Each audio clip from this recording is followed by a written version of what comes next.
తెలంగాణలోని ఏ ఊరు చూసినా ఏ పల్లె చూసినా ఒక దయనీయమైన పరిస్థితి కనబడతా ఉంది. ఎక్కడ చూసినా మరి తండోపతండాలుగా రైతులు వారి కుటుంబ సభ్యులు ఇవాళ చాంతాడంత లైన్లలో నిలబడి ఎక్కడికక్కడ అవస్థలు పడుతున్న కథ పరిస్థితి చాలా దయనీయమైన దృశ్యం దేశం మొత్తం చూస్తూ ఉంది, రాష్ట్రం మొత్తం కూడా చూస్తూ ఉంది. ఇవాళ ఒకటి స్పష్టంగా తేలిపోయింది. ఈ రాష్ట్ర ప్రభుత్వానికి చిల్లర రాజకీయాలు చేయడం తెలుసు, బురద జల్లడం తెలుసు, కానీ ఒక్క పని కూడా పనికొచ్చే ఒక్క పని కూడా చేత కాదు అనేది స్పష్టంగా తేలిపోయింది. చేతగాని కాంగ్రెస్ ప్రభుత్వ పరిపాలన వల్ల ఇవాళ రైతులు ఒక బస్తా ఎరువు దొరకక ఆగమాగమైపోయే పరిస్థితి కూడా ఇవాళ రాష్ట్రంలో కనబడతా ఉన్నది.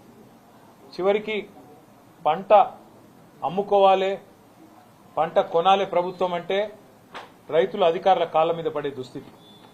అట్లాగే ఇవాళ ఎరువుల బస్తాల కోసం కూడా మరి ఎక్కడికక్కడ రైతులు కాళ్ళ వేళ్ల పడి అధికారులను బతిమలాడుకునే ఒక దయనీయమైన పరిస్థితి రాష్ట్రంలో కనబడతా ఉన్నది.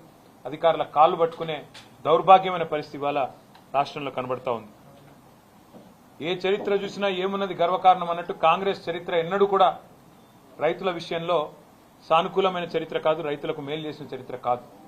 ఇవాళ కూడా మళ్ళీ ఒకసారి ఆనాటి రోజులు తెస్తాము అనేదైతే మాట ఇచ్చిందో కాంగ్రెస్ పార్టీ, దానికి అనుగుణంగానే మరి ఆనాడేవైతే అర్ధరాత్రి బాయికాడ వండుకునే దుస్థితి ఉండేనో ఇలా మళ్ళొక్కసారి చివరికి ఒక మహిళా రైతు ఎరువుల దుకాణం కాడ అక్కడ తెల్లారగట్టనే పోయి పండుకునే దుస్థితి, దుకాణం ముంగట పండుకునే దుస్థితి కూడా ఇలా తెలంగాణలో కాంగ్రెస్ ప్రభుత్వ గొప్పతనం మూలన కనబడతా ఉన్నది.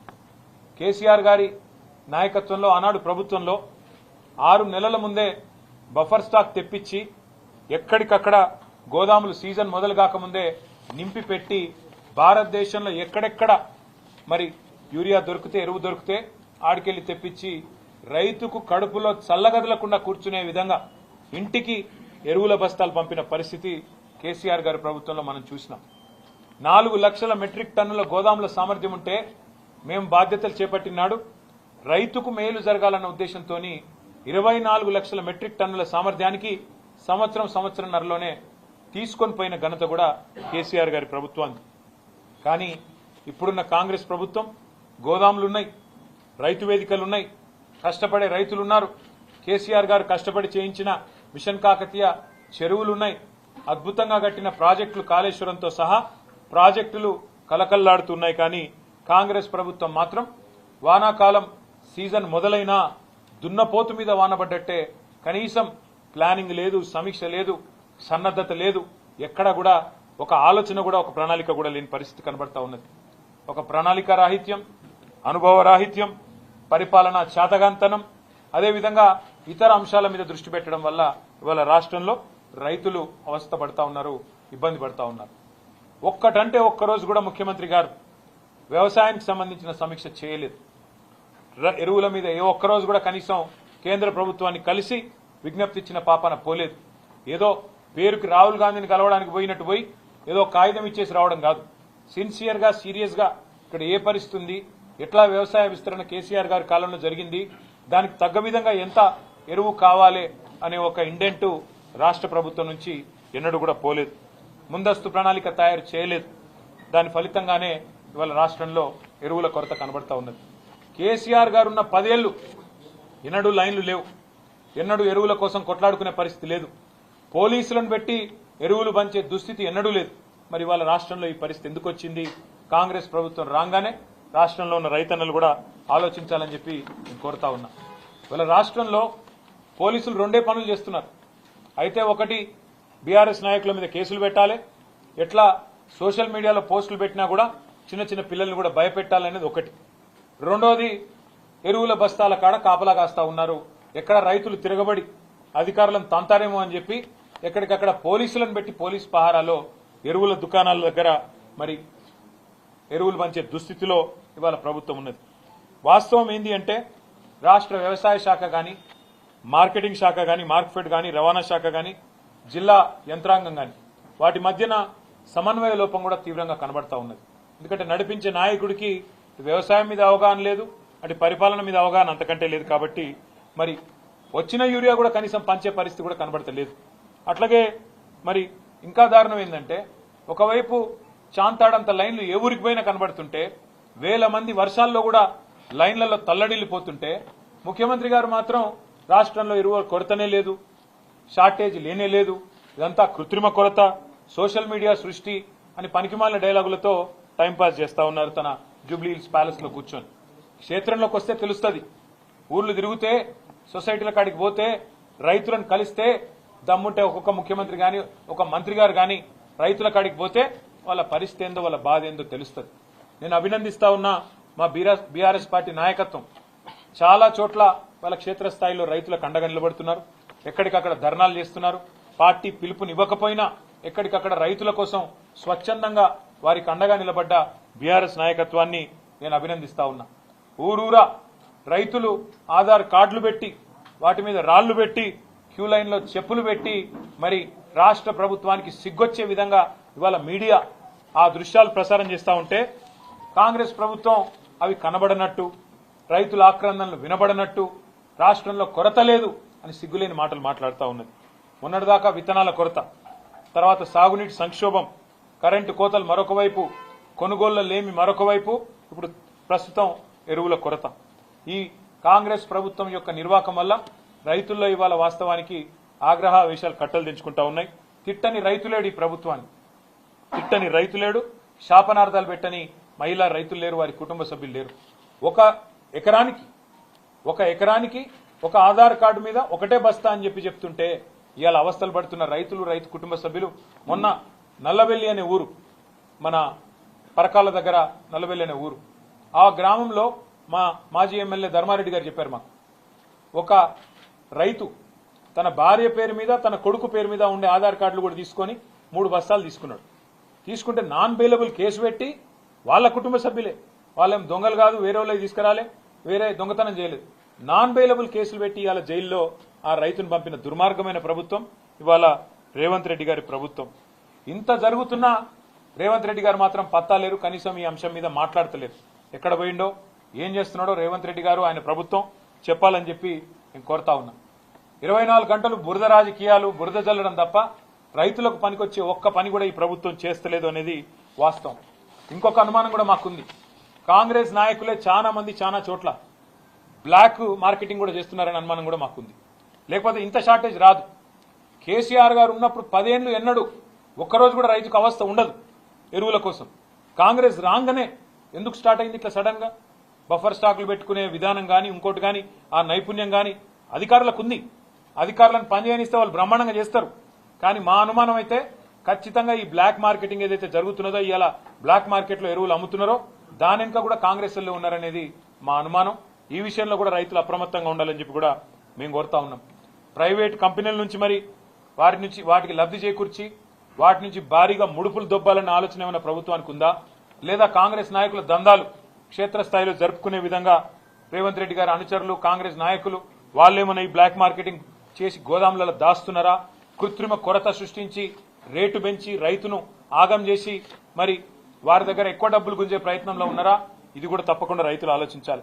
ఇంకా ఘోరం ఏంటంటే ఇక్కడ ముఖ్యమంత్రి ఏమో కొరత లేదు, ఆర్టిఫిషియల్ షార్టేజ్ అని ముఖ్యమంత్రి చెప్తాడు. కానీ కాంగ్రెస్ పార్టీ ఎంపీలేమో అక్కడ బీజేపీ ఏదో ఇస్తలేదు అని వాళ్ళు ధర్నా చేస్తా ఉన్నారు. అంటే ఎవరిది డ్రామా అయినా ఇద్దరులా? ముఖ్యమంత్రి ఆడుతున్నది డ్రామానా, కాంగ్రెస్ ఎంపీలు చేస్తున్నది డ్రామానా? ఏది డ్రామానో కూడా రైతులు ఆలోచించాలని చెప్పి నేను కోరుతా ఉన్నా. 51 సార్లు రేవంత్ రెడ్డి గారు ఢిల్లీ పోయారు. 51 సార్లు పోతే కూడా ఈయన ముఖం చూసి కనీసం 51 బస్తాల ఎరువులు కూడా ఇవాళ కేంద్ర ప్రభుత్వం మంజూరు చేయలేదు. ఇంకా ఘోరం ఏంటంటే వాళ్ళ రాష్ట్రంలో గ్రామాలలో పుట్టినరోజు బహుమతులుగా ఎరువుల బస్తాలు ఇచ్చుకునే దుస్థితి వచ్చిందంటే ఇంతకు మించిన సిగ్గుచేటు ఒక ప్రభుత్వానికి ఏది ఉండదు. ఇంకొక మాట కూడా అడగాలి ఈ సందర్భంగా. రాహుల్ గాంధీ గారు, కేంద్ర నాయకత్వం, కాంగ్రెస్ పార్టీకి సంబంధించిన నాయకత్వం, ఖార్గే గారు ఎన్నికల ముందు వస్తారు, డిక్లరేషన్లు అంటారు. వరంగల్లోనైతే పెద్ద పెద్ద మాటలు చెప్పిండు రాహుల్ గాంధీ, రైతు డిక్లరేషన్ అని పెట్టి రైతులకు ఇది చేస్తాం, అది చేస్తాం, బోనస్ ఇస్తాం, 15,000 15,000 రైతు బంధు ఇస్తా, అందరికి బోనస్ ఇస్తా, కౌలు రైతులకు రైతు బంధు ఇస్తా, రైతు కూలీలకు 12,000 ఇస్తా ఇన్ని చెప్పిన రాహుల్ గాంధీ రైతు డిక్లరేషన్లో ఇవాళ ఎరువులు దొరకపోతే పార్లమెంట్లో నీ నోరు ఎందుకు తెరుస్తలేవు? ఒక్కటంటే ఒక్క రోజు రాహుల్ గాంధీ గారు మాట్లాడినారా? ఎరువుల కొరత మీద ఎందుకు కేంద్ర ప్రభుత్వం సహకరిస్తలేదని చెప్పినరా? ఇది ఒక్క మాట కూడా అడగలేకపోతే కేంద్రంలో ఉండే కాంగ్రెస్ పార్టీ ప్రధాన ప్రతిపక్ష నాయకుడు కానీ అట్లాగే 8 మంది ఎంపీలు కానీ మీరు ఎందుకున్నారు అని ఇవాళ తెలంగాణ రైతులు అడుగుతా ఉన్నారు. 10 ఏళ్లలో లేని సమస్య, 10 ఏళ్లలో రాని సమస్య, 10 ఏళ్లలో రాని కొరత ఇవాళ సడన్ గా ఎందుకు వచ్చిందని చెప్పి మేము రాష్ట్ర ప్రభుత్వాన్ని అడుగుతా ఉన్నాం. అట్లాగే మీరు రాష్ట్రంలో ఉన్న పరిస్థితులు ఇవాళ వ్యవసాయ రంగంలో ముఖ్యంగా ఇవన్నిటినీ మీరు దాచిపెట్టి కావాలని పంటలు ఎండబెట్టే విధంగా కన్నెపల్లి పంపు మోటార్ ఆన్ చేయకుండా కిందికి నీళ్లు పోతా ఉంటే శ్రీశైలం నుంచి పైన మరి పాలమూరులోని చెరువులు నింపేదానికి అక్కడ మోటార్లు ఆన్ చేయకుండా రాష్ట్రంలో ఎక్కడ కూడా చెరువులు నింపడానికి ప్రయత్నం చేయకుండా కిందికి నీళ్లను పంపే పరిస్థితి ఏదైతే ఉన్నదో ఇది రాష్ట్ర రైతాంగం మొత్తం కూడా చూస్తా ఉన్నది. అట్లాగే ఇవాళ వాస్తవాలు ఏ మాటకా మాట మాట్లాడుకుంటే సరే కొన్ని బాకా పత్రికలు ఆయన డబ్బా కొట్టే పత్రికలు కొంతమంది బాకా ఛానల్లో ఆయనకు భజన చేయొచ్చు కానీ వాస్తవం ఏంటంటే ఈ ప్రభుత్వం ఇవాళ రాష్ట్రంలో రైతులు అనుకుంటున్న మాట రుణమాఫీలో ఫెయిల్ అయింది, రైతు బంధులో ఫెయిల్ అయింది, ఉచిత కరెంటులో ఫెయిల్ అయింది, అట్లాగే రైతు బీమా ప్రీమియం కూడా చెల్లించడంలో ఆఖరి కేసీఆర్ గారు తెచ్చిన ఒక అద్భుతమైన పథకం రైతు కుటుంబం రోడ్డు మీద పడద్దని చెప్పి 5 లక్షల రైతు బీమా ఏదైతే పెట్టినరో ఆ విషయంలో కూడా ఫెయిల్ అయినారు. రైతుల ఆత్మహత్యలు తిరిగి ప్రారంభమై ఇవాళ ఉధృతంగా పోతా ఉన్నాయి. ఇప్పటికే 600 మంది పైచిలకు రైతులు ఆత్మహత్యలు చేసుకున్నారు. ఆ ఆత్మహత్యల నివారణలో కూడా రేవంత్ రెడ్డి ప్రభుత్వం ఫెయిల్ అయింది. సాగునీరు అందించడంలో ఫెయిల్ అయింది, పండించిన పంట కొనుగోలులో ఫెయిల్ అయింది, బోనస్ ఇవ్వడంలో ఫెయిల్ అయింది, అట్లాగే విత్తనాల సరఫరాలో ఫెయిల్, ఈ రోజు ఎరువుల సరఫరాలో కూడా అట్టర్ ఫ్లాప్. ఇది వాస్తవం. కానీ దీనివల్ల నష్టపోతున్నది 70 లక్షల మంది రైతులు. వారి తరపున తప్పకుండా మేము కొట్లాడడానికి సిద్ధంగా ఉన్నాం. తప్పకుండా మరి క్షేత్రస్థాయి నుంచి రాష్ట్ర స్థాయి దాకా కూడా పోరాటాల్లో బీఆర్ఎస్ పార్టీ ముందుంటది. వెంటనే పోరాట కార్యాచరణను కూడా ప్రకటిస్తాం. అట్లాగే ఢిల్లీకి బస్తాలు మోసేదాని మీద ఉన్న శ్రద్ధ, ఢిల్లీకి మూటలు మోసేదాని మీద ఉన్న శ్రద్ధ ఎరువుల బస్తాలు తెప్పించే విషయంలో మాత్రం రేవంత్ రెడ్డి గారికి లేదు అనేది కూడా ఇవాళ తేలిపోయింది. కాళేశ్వరం ప్రాజెక్టు మీద బురద జల్లంలో ఉన్న తాపత్రయం, దాని మీద బదనాం చేసే దానిలో ఉన్న తాపత్రయం, కేసులు పెట్టేదానిలో ఉన్న తాపత్రయం, సిగ్గు లేకుండా మరి తెల్లారు లేస్తే ఇష్టం వచ్చినట్టు కేసీఆర్ గారి మీద మాట్లాడే మాటల విషయంలో ఉండే ఆరాటం రైతులకు సాయం చేసే విషయంలో మాత్రం లేదు. ఇంకా ఘోరం ఏంటంటే మేము ఏం మాట్లాడినా తెల్లారి ఒంటికాలతో మా మీద లేచే బీజేపీ ఇవాళ రైతులు ఇంత అవస్థల్లో ఉంటే ఒక్క మాట మాట్లాడతలేదు. ఒక్క కేంద్ర మంత్రి మాట్లాడాడు, ఒక్క బీజేపీ ఎంపీ మాట్లాడాడు, ఒక్క బీజేపీ ఎమ్మెల్యే రాష్ట్ర ప్రభుత్వం ఏం చేస్తుందని అడగడు. కనీసం కేంద్రం ఎంత ఎరువులు ఇచ్చిందో చెప్పే పరిస్థితి కూడా మరి కేంద్ర మంత్రులకు కానీ రాష్ట్రంలో ఉండే బీజేపీ పార్టీకి కానీ లేకపోవడం అనేది సిగ్గుచేటు.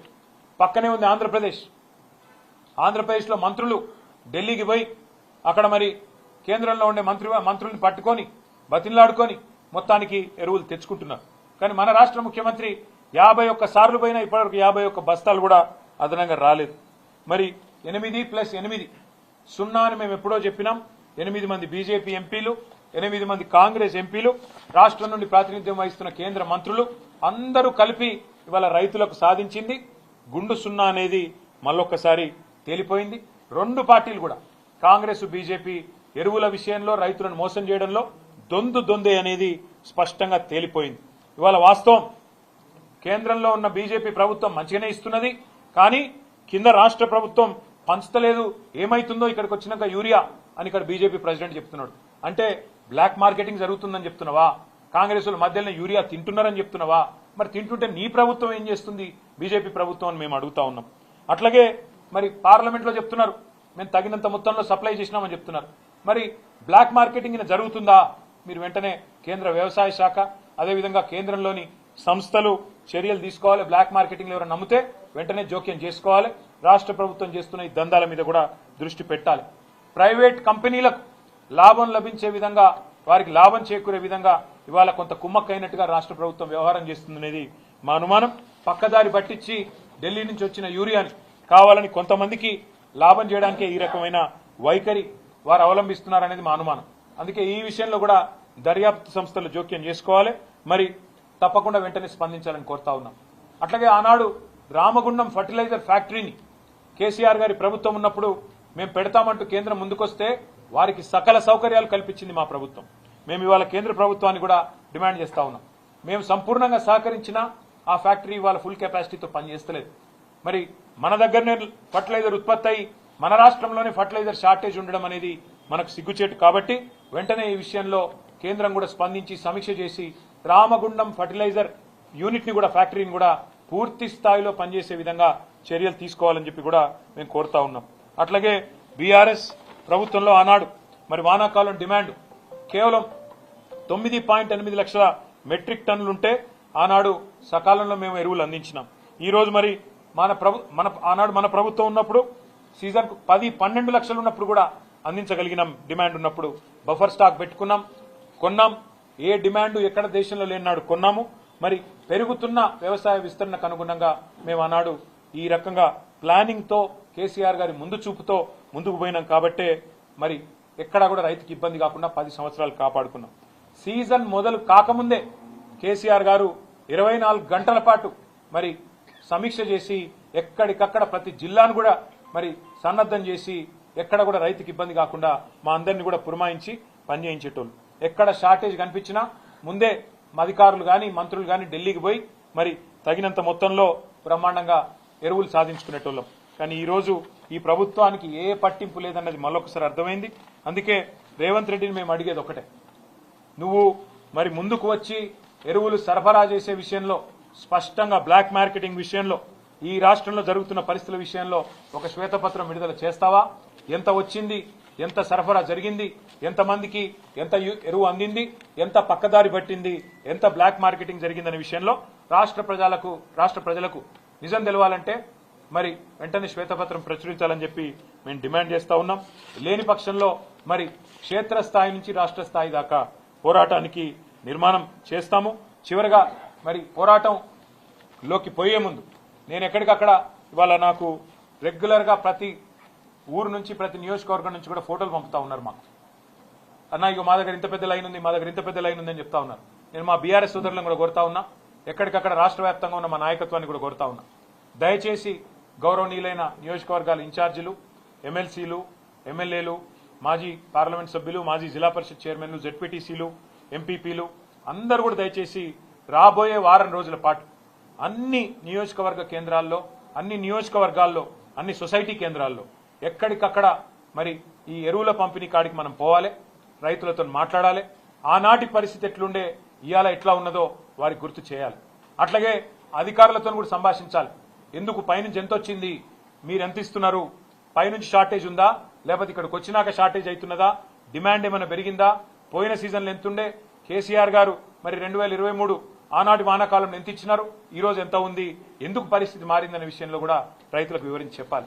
ఇక అవసరమైతే ఇక్కడ రాష్ట్రంలో కూడా మేము కూడా వ్యవసాయ అగ్రికల్చర్ కమిషనర్ గారు ఎవరైతే ఉన్నారో వారిని కూడా కలుస్తాం, వారితో కూడా మరి వ్యవసాయ మంత్రి గారిని కూడా కలుస్తాం, ప్రభుత్వాన్ని కూడా కలిసి అడుగుతాం ఏం జరుగుతుంది, ఎందుకు ఇంత దరిద్రంగా పరిపాలన ఉన్నది, ఎందుకు ఇంత మరి దౌర్భాగ్యమైన పరిస్థితుల్లో రాష్ట్ర రైతాంగాన్ని అవస్థలు పెడుతున్నారో అడుగుతాం.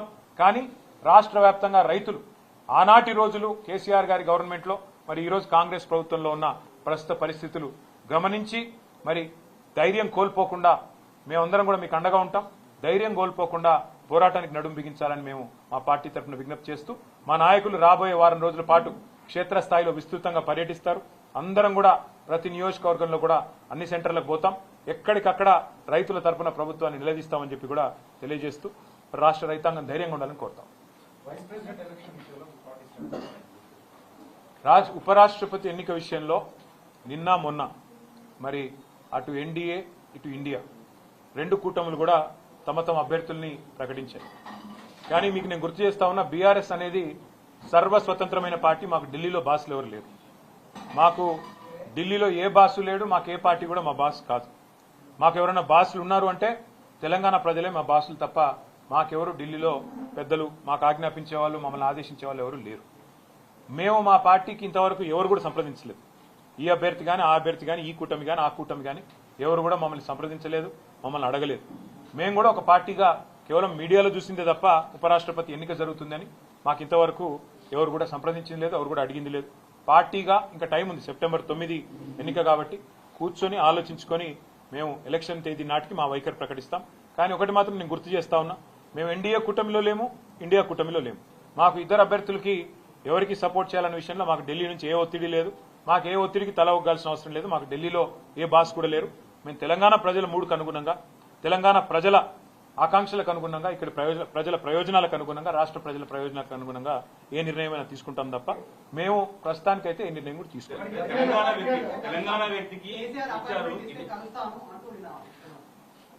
ఎవరు మళ్ళీ చెప్తా ఉన్నా, ఆయన రేవంత్ రెడ్డి గారు పెట్టిన అభ్యర్థి అయితే ఖచ్చితంగా మేము వ్యతిరేకిస్తాం. ఎందుకంటే కాంగ్రెస్ అనే ఒక చిల్లర పార్టీ, కాంగ్రెస్ అనే ఒక థర్డ్ క్లాస్ పార్టీ ఇవాళ రాష్ట్రంలో ప్రజలని ఎంత అరిగోసబుచ్చుకుంటున్నదో రాష్ట్ర ప్రజలందరికీ తెలుసు. మరి అట్లాంటి థర్డ్ క్లాస్ ముఖ్యమంత్రి, థర్డ్ క్లాస్ పార్టీ పెట్టిన అభ్యర్థిని మేము సమర్థిస్తారని మీరు ఎట్లా అనుకుంటారు నాకు అర్థం కాదు. ఇంకోటి ఇవాళ జరుగుతున్నది ఏంటంటే ఒక డ్రామా, ఉపరాష్ట్రపతి ఎన్నికల విషయంలో డ్రామా. నిన్న మొన్నటిదాకా ఏమన్నారు ఇదే రేవంత్ రెడ్డి గారు, బీసీల విషయంలో మా పార్టీ చాలా చిత్తశుద్ధిగా ఉన్నది, బలహీన వర్గాల విషయంలో మేము ఢిల్లీ దాకా కొట్లాడతాం, అవసరమైతే అంతరిక్షం దాకా పోయి కొట్లాడతాం అన్నాడు. మరి ఒక బీసీ అభ్యర్థిని ఎందుకు పెట్టలే?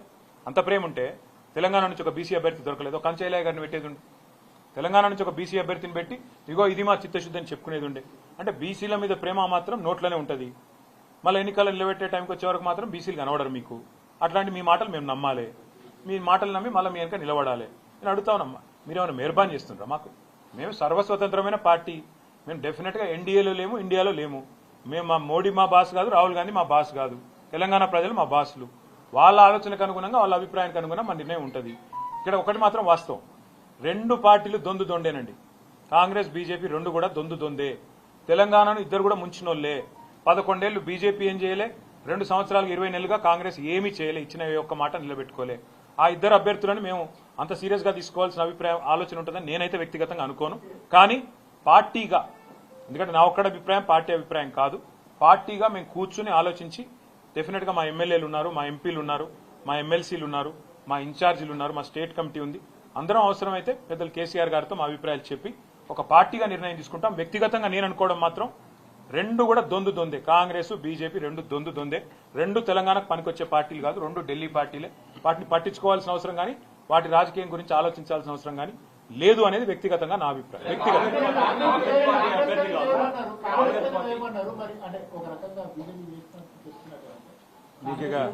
మీతో ప్రాబ్లం ఏంటంటే, ఇప్పుడే నేను చెప్పిన 11 ఏళ్లుగా బీజేపీ అనే పార్టీ తెలంగాణకు చేసింది గుండు సున్నా, స్పష్టంగా చెప్తున్నాం.